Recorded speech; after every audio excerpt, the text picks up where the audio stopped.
Sleeping Arrangements by Jinkies. Would you look at this? Rating is teen and up audiences. Creator chose not to use archive warnings. Category is female male. Fandom, supernatural. Relationships: Dean times reader relationship, Sam times reader, Dean Winchester times reader, Sam Winchester times reader. Characters: Dean Winchester, Sam Winchester. Summary: Imagine sharing a bed with Sam and Dean. No smut, but oh how we wish. For the last 3 days, you and the Winchester brothers had been on a hunt in a backwoods little town that only had one motel. One seedy, sad-looking motel that had only one available room. And of course, that one room only had one king-sized bed and no sofa.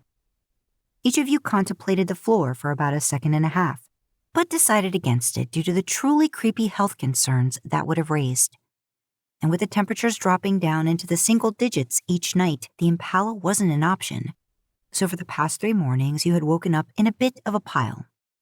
The first morning, or noon if you wanted to be picky about it, all 3 of you were woken by the sounds of the room next door being vacuumed. You stirred awake in a tangle of limbs that were quickly but awkwardly sorted out. Rock, paper, scissors, you picked paper, had you in the bathroom first. You laughed to yourself as you changed your clothes. During your time together, you had noticed that since Dean almost always chose scissors, Sam almost always chose rock, which made your choice seem obvious. It was one of the more entertainingly predictable things about them. When Dean started to argue that his scissors beat your paper, you pointed out that as the only female, you got first dibs on the bathroom, and he hadn't argued further. The second morning, you woke first and lay there for a few moments, contemplating ways of getting out from between the still sleeping forms on either side of you. Of course, they had insisted that, as the smallest of the 3, you should sleep in the middle. So now you were somewhat trapped under the covers between them. As soon as you started to move, the problem was resolved by them both waking suddenly. Taking that as your opportunity, you squirmed out from under the covers and crawled down the foot of the bed. "Sorry, boys," you said quietly as you went into the bathroom. As the door closed, you saw Sam sit up and rub his face, while Dean rolled over and buried his face into a pillow. The third morning, this morning, you woke up first again.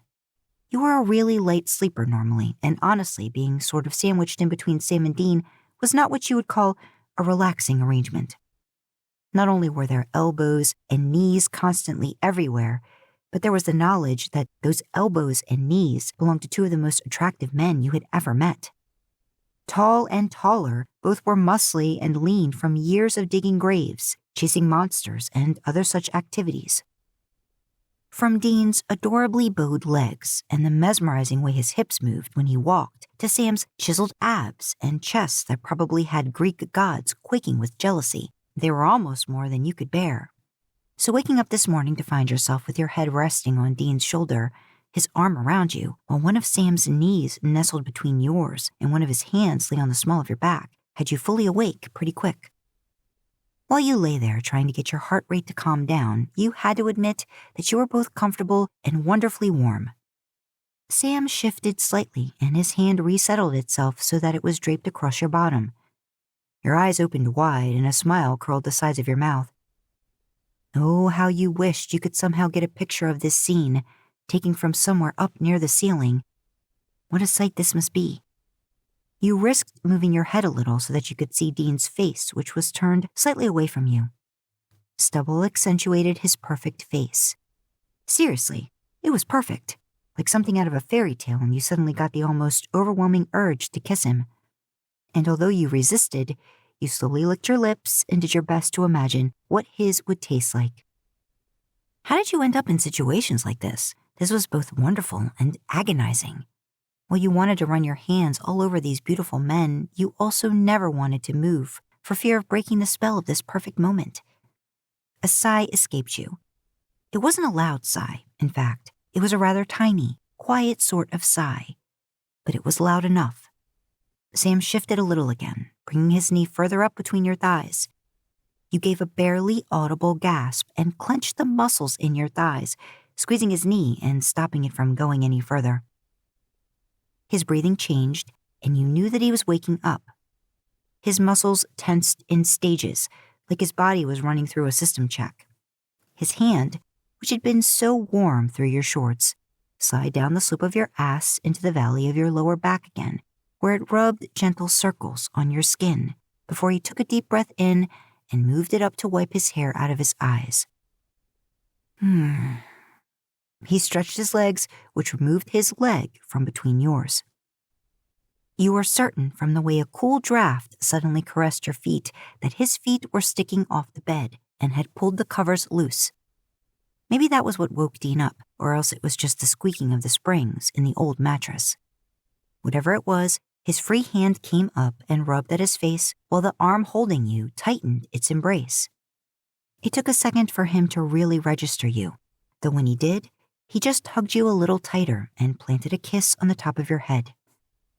"Morning, sunshine," he mumbled to you and then yawned.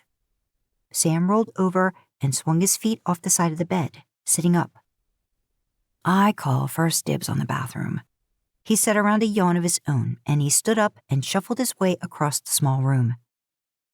"As cozy as this is, I can't really feel my arm." Dean's voice, low and husky, even more so than usual, from sleep. You immediately lifted your head up off his shoulder. "Sorry," and you rolled over to the now empty side of the bed to hide the blush that was blazing all over your face. Dean sat up, shaking his numb arm. "Yep, there's the pins and needles. Well, I don't know about you, but I slept like a baby." Ah, yes, this was a situation you were much more accustomed to. Awkwardness. Rolling your eyes towards the ceiling, you sighed. "We've got to see if they have another room available yet."